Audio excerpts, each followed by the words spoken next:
12 वाजून 50 मिनिटं होत आहे मित्रांनो आणि NFT मध्ये कुठेतरी एक डाऊन साईडला आपल्याला एंट्री भेटते. ठीक आहे. ट्रायंगल बेसचा सेटअप आहे हा. ठीक आहे. एक मध्ये लेवल आहे ती पण ब्रेक होऊन जाईल आणि माझा जो टार्गेट आहे तो आजचा लो असणार आहे कुठेतरी. ठीक आहे. सो बघूया पुढे काय होतं. मिनिमम 1:2 आपल्याला इथं भेटून जाईल.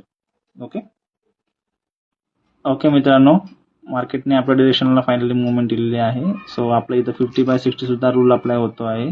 ठीक आहे.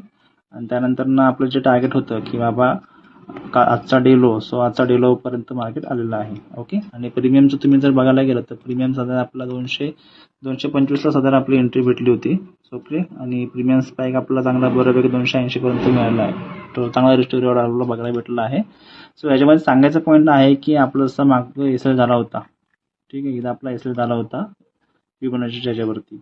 सो आपला जो एसएलचा जो लॉस आहे तो आपला सेटअपच आपला लॉस रिकवर करून देऊ शकतो.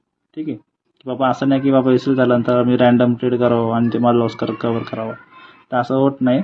असं आपल्या सेटअपनेच जेव्हा एसएल होतो तेव्हा आपल्या सेटअपनेच आपलं प्रॉफिट भेटतं. ठीक आहे. हा एक सांगायचा पॉईंट इथं आहे. ओके. तर आता ट्रेडेबल व्हिडिओमध्ये भेटतो आपण. ओके. बाय.